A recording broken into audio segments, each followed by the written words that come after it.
we had a viable oyster industry here until the 1950s, where we had a collapse due to overfishing, pollution, and the nail in the coffin was a parasite called multinucleosis X. We call it MSX for short, and that basically wiped out most of the oyster populations on the East Coast. We had some surviving pockets. Long Island Sound was a surviving pocket. Down in the Gulf, they had a surviving pocket. Chesapeake Bay had some survivors, but the Delaware Bay had some survivors. And so then there was a scientist that worked for Rutgers named Hal Haskin. In the 1950s, he decided to take some of those survivors in the Delaware Bay and start breeding them, getting offspring, picking out the healthiest ones that were surviving this parasite, breeding them. That line of oysters, it's called NEH, Northeast High Survival. That line's been maintained since the 1950s, and most of the US and France use that line to grow all farmed oysters. The first step of oyster farming is the hatchery. We don't have a hatchery here. We're trying to figure out how to get a hatchery in state. The reason why this industry exists is because of New Jersey tax dollars. Rutgers University did the work, like I just mentioned, to create a disease-resistant oyster, and then we've exported all the hatcheries. It's just been really hard to establish a commercial hatchery in New Jersey, primarily because we are seeing the disappearance of a working waterfront. Back as recent as like the 1980s, this whole creek was all commercial properties. It was all working waterfront. Those pilings right there were an oyster house. If you look under the bridge over there, there's pilings that were oyster houses. And then basically, when the oyster populations fell out in the 1950s, everybody switched over to clams here. And then for whatever reason in the 1980s, that population plummeted too. So then we saw a high turnover of commercial properties becoming residential. People coming in with money, buying a commercial property, getting a variance, and now it's just all residences here. So there's a big policy push for us in the next 5 years is to establish some type of working waterfront program so that we are afforded access to the waterfront, because this is a water dependent activity and we need to be on the working waterfront. Eventually we'll get to the hatchery. That's where the oysters are spawned. But for now we're buying little tiny baby oysters. They're about 12 weeks old from a hatchery. We go to a number of hatcheries just because we don't want to put all our eggs in one basket. So our nursery there's one right there. You can see these white boxes here. That's a nursery. It's called a floating upweller system. We call it a FLUPSY. It's an acronym. This is an upweller here. It just looks like a floating dock, and that's an upweller. So if you guys want to come over here, we'll hop on there and I'll show you the oyster seed. So this is like our greenhouse for growing oysters. And if you did it yourself, rather than buying you mean the hatchery part? The hatchery part, yeah. That would be on land? It would be on land. On land, yeah. And what kind of space do you need to do that? We probably need like all in all, just for all of our needs, because it's like you need employees, so you need parking. Maybe like a quarter acre. I see. Not a whole lot. Okay. We get by with less, maybe. So they're a little bit bigger than 2 millimeters. They're 12 weeks old. They ship them basically in like a tiny little bag with some wet newspaper over them, overnight them, and Like all survive? Yeah. Yeah. Yeah. Like that. You don't really want to do it 2 days. You want to overnight them. I've had some instances where we get them 2 days later and they've survived, but it's probably not a good idea. That's the other thing why we need a hatchery in state, is because the logistics of moving millions of oysters across state lines in the summer is really complicated. And it's also a biosecurity issue. So if we want to avoid the 1950s collapse, we want to keep oysters that are conditioned for this area in this area. We don't want to be moving them around without proper pathological testing. So before we import any oyster seed into New Jersey, we have to send a sample from that hatchery to a lab, third party, can't do it in-house testing, and then they test for a number of different diseases to make sure that it's clean. And there's zero tolerance threshold. If there's any disease, they don't come in. When we're talking about genetics, it's rate of growth. So for years, for decades, it's been all disease resistance and aesthetics. That's all the geneticists are looking at. And so recently some growers have been like, we got to get in line with the rest of the agricultural world and get our crop to market in a single growing season. For us, it's like 2 or 3 years. Up in Canada, it's like 5 years. So if we can get it to market, plant it in May and harvest it in like September and October and November, we would have the potential to be much more economically viable. So that's a big push right now. And that's just genetics work. It's just breeding fast growers with fast growers. So they're making the parent oysters think that it's spring and it's time to breed, but it's winter. That's one edge we can get on the season. I see. And then when they spawn, usually in January or February, they're going to get like 50 million oysters. Not all of them are going to make it in the lab, but they'll start to feed them. They'll introduce algae for a few weeks because there's no algae in the winter because it's a product of sunlight. This is like our starter tank. So you create some sort of habitat down there for that? No. And that's it. Somebody eats that. Yeah, there's no habitat. They don't have brains. They don't care. Yeah. But Hi. that's like 500 oysters. Oh my. So these are the slow growers. You always want to split the fast growers and the slow growers from each other because just like any animal, the bigger ones are going to take all the food. So these things don't move around, but they do have a siphon. They just eat the algae that's in the water column. And they don't have the power to filter like an oyster that's twice the size. So you really want to keep them graded or else you're going to stunt their growth. Okay, so these ones are how old now? They were spawned in like February. February. Yes. That's amazing. And how much time before they, are harvestable? We've been getting oysters to market, probably like 10% of them in a single growing season, which is kind of unheard of. But when we go out to the farm, you'll see why, because it's like the more flow you have, the faster they'll grow, and we have a lot of flow out there. It's just they'll eat food faster. So, and the shell itself is like what?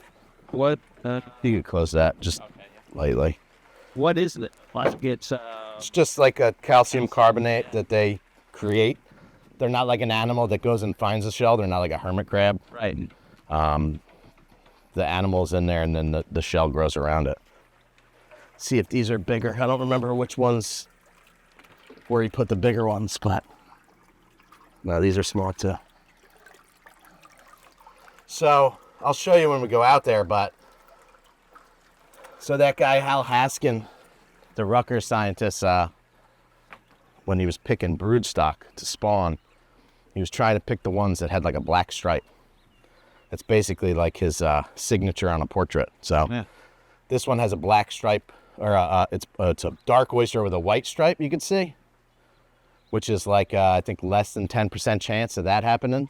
Like the other 90% have a black stripe. So if you go to a restaurant and you get oysters, you could flip them over and most of them have black stripe. And that's just aesthetics. Just a guy doing something weird. All right, so that's kind of first stage of growing oysters. We'll go out to the farm. Probably take us like 10 minutes. Sorry, how long before these ones will be ready to go out to the farm? Yeah. As soon as they can go into a 6 millimeter bag, maybe like 2 or 3 weeks. Okay. So a millimeter, I know this is America, but a millimeter is like the white of your fingernail. So we call everything millimeters until we get to like the half-inch point, and then we go to inches. It's really confusing. We'll go up to the northern point and go in that way. They couldn't get on to the eastern part of the farm yesterday because it was so low. So let's not get that big boat stuck. The Barnegat Oyster Collective is it's a group of oyster farmers, independent growers. There's 16 growers that we handle distribution and some marketing for. So this farm we're going to is the Sugar Shack Oyster. It's 12 acres.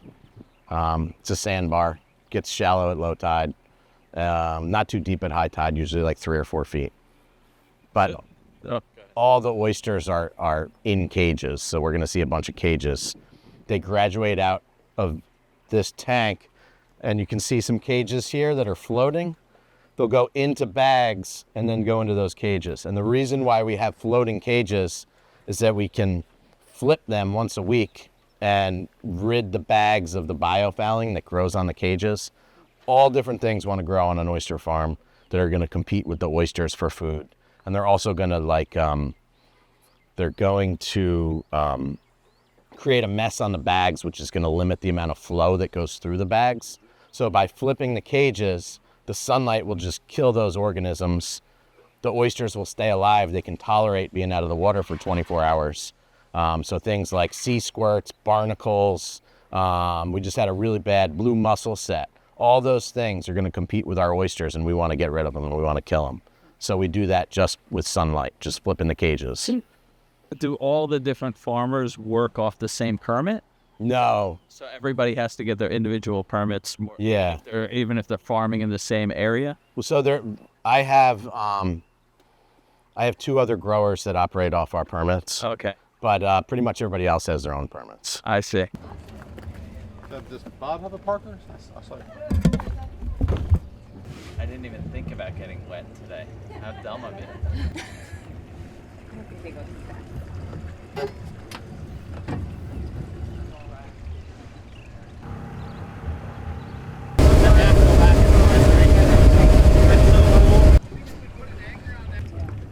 Just gonna push us into the bar here a little bit. That's true. I guess that's true. You're very right. Back us off.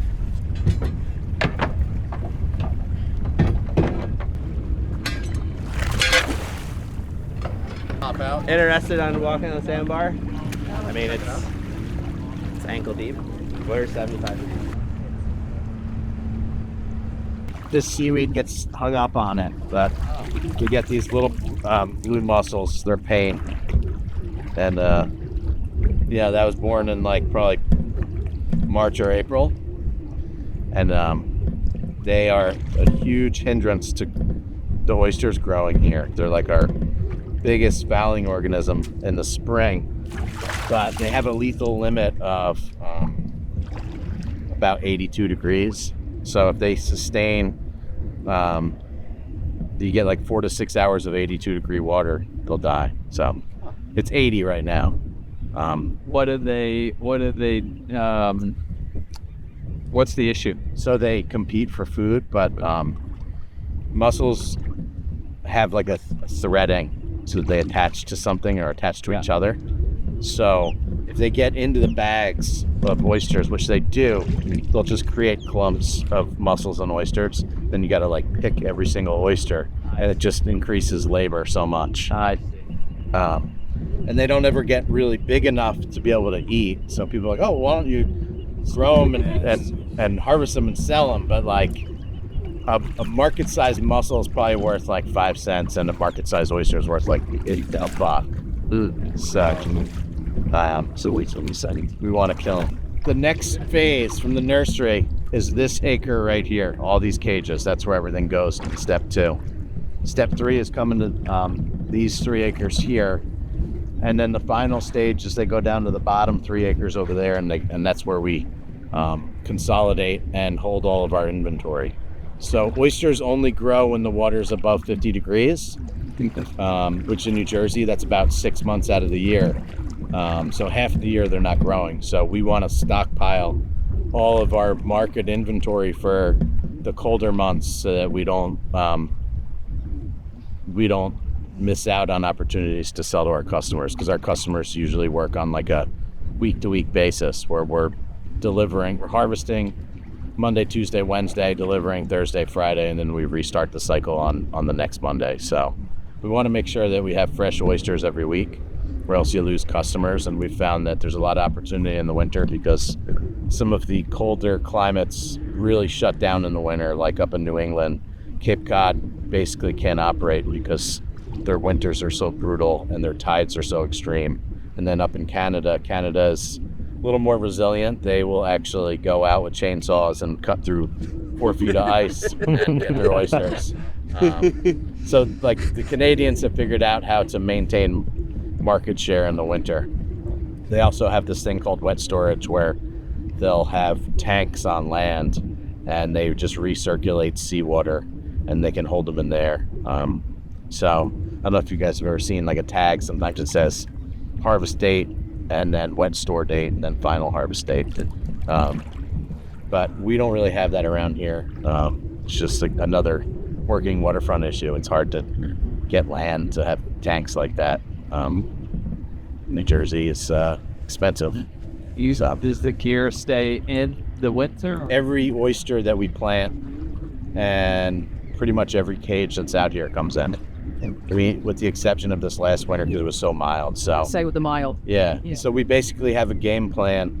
We rent a like an 18-wheeler that is refrigerated. It has no truck. It's just the container part.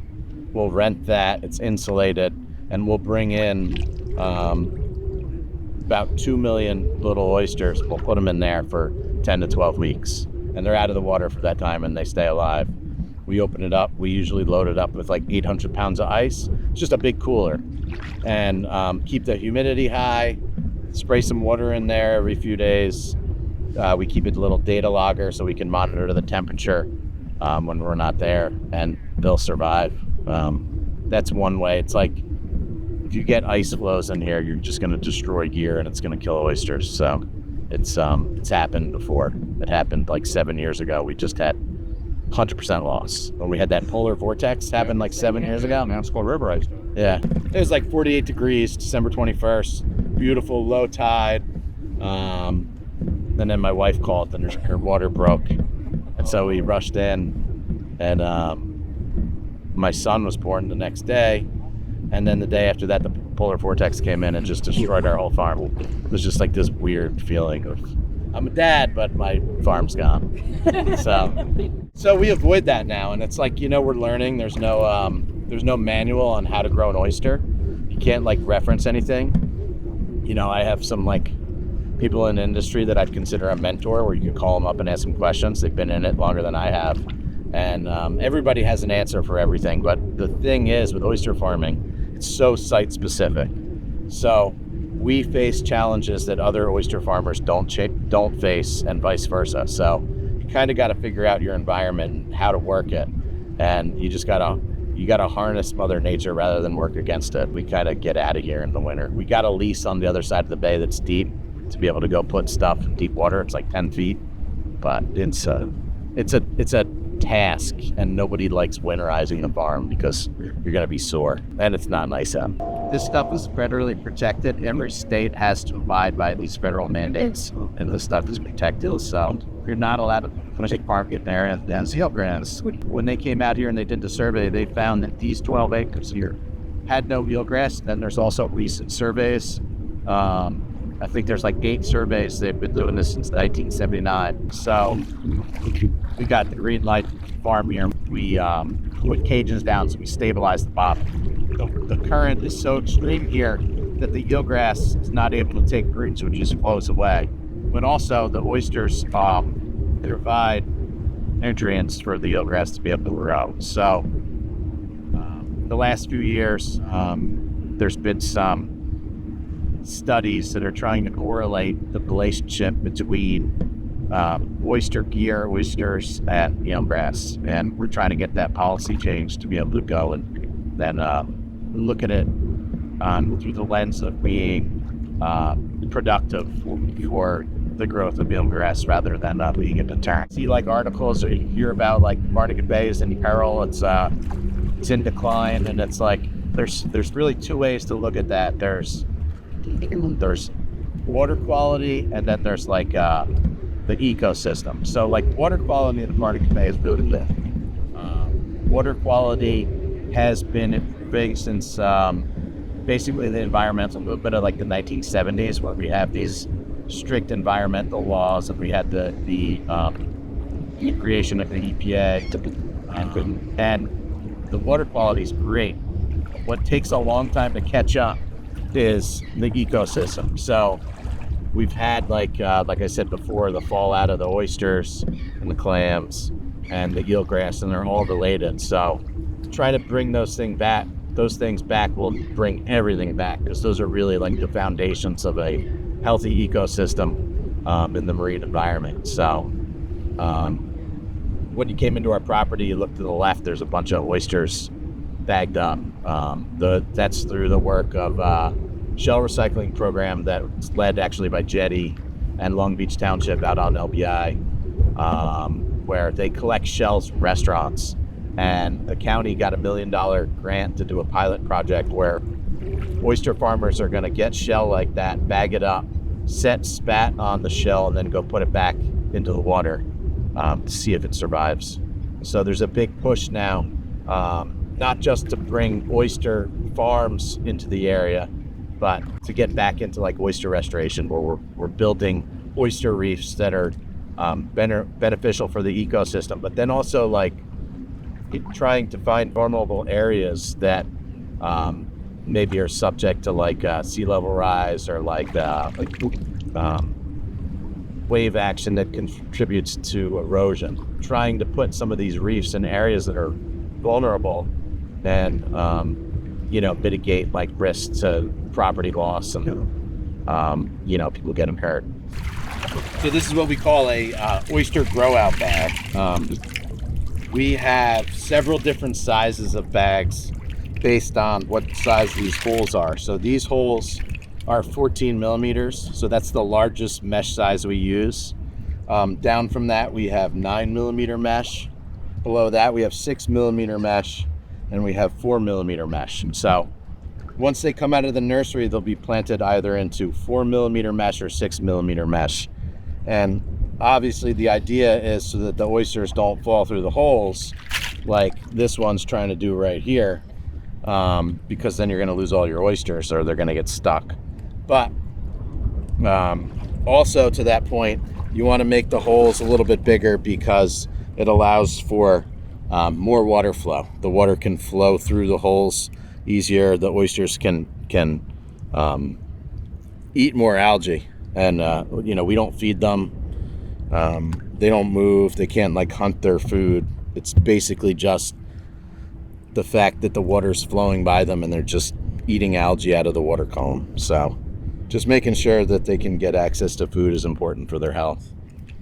So you'll switch them at some point during the process. You'll switch them to a larger This millimeter. This is the largest That's one. the largest 14 one. mil. Yeah. So how many times they change hands in a lifetime of being out here before you harvest? So like the big question mark for being an oyster farmer in terms of being successful is how many times you got to touch your oyster. Yeah. I always say that you shouldn't touch them more than 4 times. So that does not include the nursery. They go into a 6 millimeter bag. You want to graduate them up to a 9 millimeter bag, up to a 12 millimeter bag, and then either to a 14 mil bag or to a bottom cage or bottom tray. So that's 4 times. The last one is the harvest. You don't want to touch them more than that, because every time you're moving them and having to do something with them, it's time and it's labor. So it's usually like a 4 or 5 stage process. They're reaching market size by 16 months. They might not necessarily get harvested at 16 months. Okay. They might go into the inventory stage for the winter. But to market, the longest is 16 months. The quickest is probably like 9 months. Okay. So What's the benefit of going up in size of holes like over the time? just the water flows through the holes easier the bigger they are. A 4 millimeter bag, it's like you can't even see into it because the 4 millimeters is small. So they'll grow way faster in this bag than a 4 millimeter bag. Like you wouldn't want to leave 300 oysters in a 4 millimeter bag because they Split. would just not be able to get access to food like they would in this bag. What's the process from here? On Friday, I'll close out the week, and I'll send out messages to all the growers with estimates based on what we sold in the last week, what's coming up in the next week, just based on like time of year, and then I look at the weather too. If it's going to rain on the weekend, I know that I probably don't need as many oysters. I send out messages to all the growers. They'll usually ready their harvest, and we'll send the van around the bay on Mondays, and we pick up all the harvest. So it's like my driver will leave at sunrise on Monday morning, and he'll run up to north end of the bay, which is the growing area is called Swan Point. It's brick. It's right near the Maniloking Bridge. So we pick up from 3 farms there. Like this week, we picked up about 30,000 oysters there from those 3 growers. From there, we'll go south down to the southern part of the Barnegat Bay, down to Rose Cove is the growing area.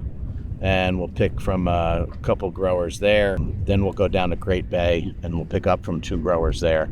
This farm doesn't need a pickup because we could just land right at the dock. So this is a float. So this keeps it floating. So these are actually sitting on the bottom because the tide's so low. What's all the? This is just chunks of mussel and barnacles. So all just growing on top of each other. And this is part of that biofouling. So it's not as big of a deal if it grows on the float. Granted, it will cause the tank and the cage to sink, which you don't want either. But where the oysters actually are in the metal cage on the side here. Yep. I can get this up. So inside of this cage are bags, and inside the bags are where the oysters are. So there's a couple hundred oysters, and there's 4 bags in each cage. And so by keeping them in the water, they're growing, and then the other ones are going to be flipped, and they're drying out.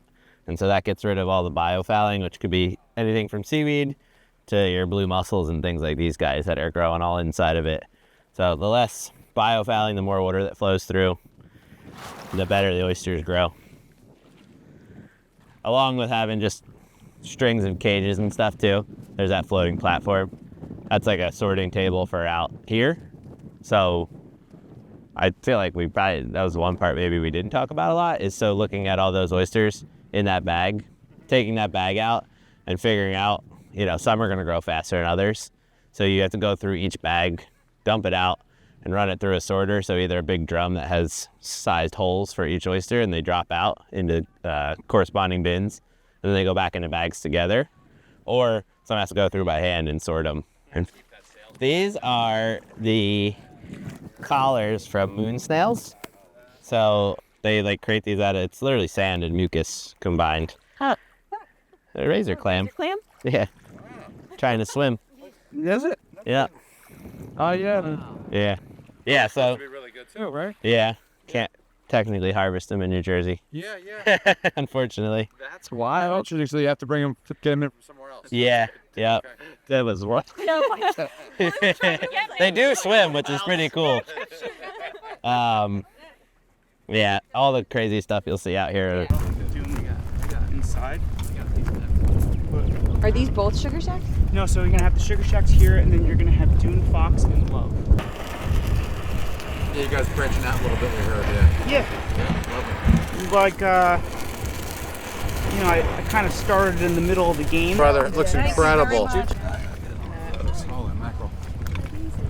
They're sweet. They're not very like briny. Nice.